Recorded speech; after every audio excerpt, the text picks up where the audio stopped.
ಆಕಾಶವಾಣಿ ಪ್ರದೇಶ ಸಮಾಚಾರ ಓದುತ್ತಿರುವವರು ಆರತಿ ದೇವಶಿಖಾಮಣಿ.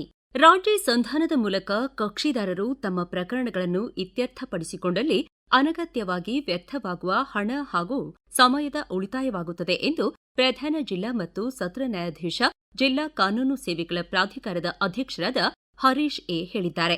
ವಿಜಯಪುರದಲ್ಲಿ ಆಯೋಜಿಸಲಾಗಿದ್ದ ರಾಷ್ಟ್ರೀಯ ಲೋಕ ಅದಾಲತ್ ಕಾರ್ಯಕ್ರಮದಲ್ಲಿ ಪಾಲ್ಗೊಂಡು ಮಾತನಾಡಿದ ಅವರು, ವಿವಿಧ ನ್ಯಾಯಾಲಯಗಳಲ್ಲಿ ವಿಚಾರಣೆಗಿದ್ದ ಆಸ್ತಿ ವಿಭಾಗಕ್ಕೆ ಸಂಬಂಧಿಸಿದ ಜೀವನಾಂಶ ಕೋರಿದ ಪ್ರಕರಣಗಳು, ಚೆಕ್ ಬೌನ್ಸ್, ಮೋಟಾರು ವಾಹನ ಅಪಘಾತ ಪರಿಹಾರ ಕೋರಿ ಸಲ್ಲಿಸಿದ ಪ್ರಕರಣಗಳು, ರಾಜಿಯಾಗಬಹುದಾದ ಕ್ರಿಮಿನಲ್ ಹಾಗೂ ಅಮಲ್ಜಾರಿ ಪ್ರಕರಣಗಳು ಸೇರಿದಂತೆ ಒಟ್ಟು 21,263 ಪ್ರಕರಣಗಳನ್ನು ರಾಜಿ ಸಂಧಾನದ ಮೂಲಕ ಇತ್ಯರ್ಥಪಡಿಸಲಾಗಿದೆ ಎಂದರು.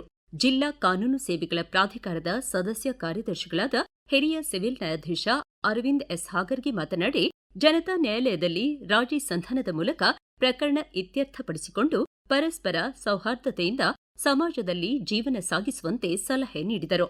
ಕೋಲಾರ ಜಿಲ್ಲೆಯಲ್ಲಿ ಆಯೋಜಿಸಲಾದ ರಾಷ್ಟ್ರೀಯ ಲೋಕ ಅದಾಲತ್ನಲ್ಲಿ ಒಟ್ಟು 79,569 ಪ್ರಕರಣಗಳು ವಿಲೇವಾರಿಯಾಗಿವೆ ಎಂದು ಪ್ರಧಾನ ಜಿಲ್ಲಾ ಮತ್ತು ಸತ್ರ ನ್ಯಾಯಾಧೀಶರು ಹಾಗೂ ಜಿಲ್ಲಾ ಕಾನೂನು ಸೇವೆಗಳ ಪ್ರಾಧಿಕಾರದ ಅಧ್ಯಕ್ಷರಾದ ವಿಜಯಕುಮಾರ್ ಎಂ ಆನಂದ ಶೆಟ್ಟಿ ತಿಳಿಸಿದ್ದಾರೆ. ನೈಋತ್ಯ ರೈಲ್ವೆ ಮೈಸೂರು ವಿಭಾಗ ಅಖಿಲ ಭಾರತ ಪಿಂಚಣಿ ನ್ಯಾಯಾಧಿವೇಶನವನ್ನು ನಾಳೆ ಬೆಳಗ್ಗೆ 11 ಗಂಟೆಗೆ ಮೈಸೂರು ವಿಭಾಗದ ವಿಭಾಗೀಯ ರೈಲ್ವೆ ವ್ಯವಸ್ಥಾಪಕರ ಕಚೇರಿಯಲ್ಲಿ ಆಯೋಜಿಸಿದೆ. ಪಿಂಚಣಿ ಅದಾಲತ್ ಬಗ್ಗೆ ಮಾಹಿತಿ ನೀಡಿದ ಮೈಸೂರು ವಿಭಾಗೀಯ ಹಣಕಾಸು ವ್ಯವಸ್ಥಾಪಕ ಪೃಥ್ವಿ ಹುಲ್ಲತ್ತಿ, ರೈಲ್ವೆ ಪಿಂಚಣಿ, ಕುಟುಂಬ ಪಿಂಚಣಿ ಮತ್ತು ಪಿಂಚಣಿದಾರರ ಅವಲಂಬಿತರು ನ್ಯಾಯಾಧಿವೇಶನದಲ್ಲಿ ಭಾಗವಹಿಸಿ ಪಿಂಚಣಿ ಸಂಬಂಧಿತ ಅಹವಾಲುಗಳನ್ನು ಸಲ್ಲಿಸಿ ಪರಿಹಾರ ಪಡೆಯಬಹುದು ಎಂದು ತಿಳಿಸಿದ್ದಾರೆ. ಮೈಸೂರು ವಿಭಾಗದ ವಿಭಾಗೀಯ ರೈಲ್ವೆ ವ್ಯವಸ್ಥಾಪಕ ಮುದೀತ್ ಮಿತ್ತಲ್ ಅಧ್ಯಕ್ಷತೆ ವಹಿಸಲಿದ್ದಾರೆ. ಆತ್ಮನಿರ್ಭರ್ ಭಾರತ ವಂದೇ ಮಾತರಂ ಗೀತೆಗೆ 150 ವರ್ಷ ಕುರಿತಾದ ಕಾರ್ಯಾಗಾರದಲ್ಲಿ ಕೇಂದ್ರದ ನವ ಹಾಗೂ ನವೀಕರಿಸಬಹುದಾದ ಇಂಧನಗಳ ಖಾತೆ ಸಚಿವ ಪ್ರಲ್ಹಾದ್ ಜೋಶಿ ಪಾಲ್ಗೊಂಡಿದ್ದರು. ಧಾರವಾಡ ಜಿಲ್ಲೆ ಹುಬ್ಬಳ್ಳಿಯ ಜಿಲ್ಲಾ ಬಿಜೆಪಿ ಕಾರ್ಯಾಲಯದಲ್ಲಿ ಮಹಿಳಾ ಮೋರ್ಚಾ ಆಯೋಜಿಸಿದ್ದ ವಿಭಾಗೀಯ ಮಟ್ಟದ ಪದಾಧಿಕಾರಿಗಳ ಸಭೆಯಲ್ಲಿ ಅವರು ಭಾಗವಹಿಸಿದ್ದರು.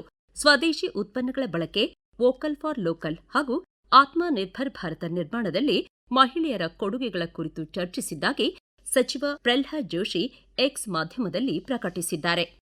ಪ್ರಧಾನಮಂತ್ರಿ ನರೇಂದ್ರ ಮೋದಿ ಅವರ 9ನೇ ಆವೃತ್ತಿಯ ಪರೀಕ್ಷಾ ಪೇ ಚರ್ಚಾ 2026 ಜನವರಿಯಲ್ಲಿ ನಡೆಯಲಿದೆ.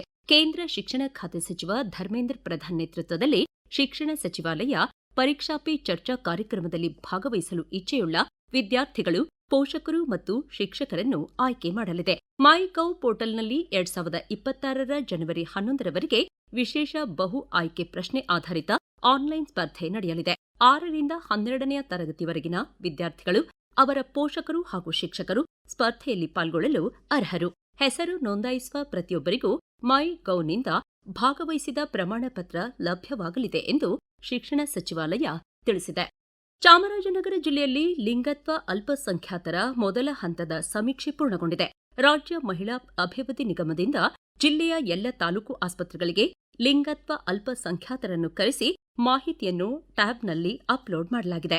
ಜಿಲ್ಲಾಧಿಕಾರಿ ಶಿಲ್ಪಾ ನಾಗ್ ಮಾತನಾಡಿ, 501 ಜನ ಲಿಂಗತ್ವ ಅಲ್ಪಸಂಖ್ಯಾತರು ಸ್ವಯಂ ಪ್ರೇರಣೆಯಿಂದ ಹೆಸರು ನೋಂದಾಯಿಸಿದ್ದಾರೆ. ಕೇಂದ್ರ ಹಾಗೂ ರಾಜ್ಯ ಸರ್ಕಾರದ ಸವಲತ್ತುಗಳನ್ನು ಸದುಪಯೋಗಪಡಿಸಿಕೊಳ್ಳಲು ಇನ್ನು ಮುಂದೆ ಅವರಿಗೆ ಸಾಧ್ಯವಾಗಲಿದೆ ಎಂದು ಹೇಳಿದರು. ಮಹಿಳಾ ಮತ್ತು ಮಕ್ಕಳ ಅಭಿವೃದ್ಧಿ ಇಲಾಖೆ ಉಪನಿರ್ದೇಶಕ ಸುರೇಶ್ ಮಾಹಿತಿ ನೀಡಿ, ಜಿಲ್ಲೆಯಲ್ಲಿ 3,019 ಜನ ಲಿಂಗತ್ವ ಅಲ್ಪಸಂಖ್ಯಾತರಿದ್ದಾರೆ.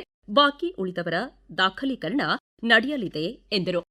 ಕರ್ನಾಟಕ ರೈತ ಸಮೃದ್ಧಿ ಯೋಜನೆಯಡಿ ಧಾರವಾಡ ಜಿಲ್ಲೆ ಹುಬ್ಬಳ್ಳಿಯ ಕರ್ನಾಟಕ ವಾಣಿಜ್ಯೋದ್ಯಮ ಸಂಸ್ಥೆಯಲ್ಲಿ ರೈತರಿಗಾಗಿ ಆಯೋಜಿಸಿದ್ದ 6 ದಿನಗಳ ರಫ್ತು ನಿರ್ವಹಣಾ ತರಬೇತಿ ಕಾರ್ಯಾಗಾರ ಸಂಪನ್ನಗೊಂಡಿತು. ಬೆಂಗಳೂರಿನ ವಿಶ್ವೇಶ್ವರ ವ್ಯಾಪಾರ ಉತ್ತೇಜನ ಕೇಂದ್ರ ಹಾಗೂ ಕೃಷಿ ಇಲಾಖೆಯ ಸಹಯೋಗದಲ್ಲಿ ರಫ್ತು ನಿರ್ವಹಣೆ ತರಬೇತಿ ಕಾರ್ಯಾಗಾರ ಜರುಗಿತು. ವಿಶ್ವೇಶ್ವರಾಯ್ ವ್ಯಾಪಾರ ಉತ್ತೇಜನ ಕೇಂದ್ರದ ಧಾರವಾಡ ಘಟಕದ ಉಪನಿರ್ದೇಶಕ ಟಿಎಸ್ ಮಲ್ಲಿಕಾರ್ಜುನ ಸಮಾರೋಪದಲ್ಲಿ ಮಾತನಾಡಿ, ತರಬೇತಿ ಪಡೆದ ರೈತರ ಸಾಮಾನ್ಯ ಹಾಗೂ ಮೌಲ್ಯವರ್ಧಿತ ಉತ್ಪನ್ನಗಳನ್ನು ರಫ್ತು ಮಾಡಲು ಸಂಸ್ಥೆ ಎಲ್ಲ ಹಂತದಲ್ಲಿ ಮಾರ್ಗದರ್ಶನ ಮಾಡಲಿದೆ ಎಂದರು.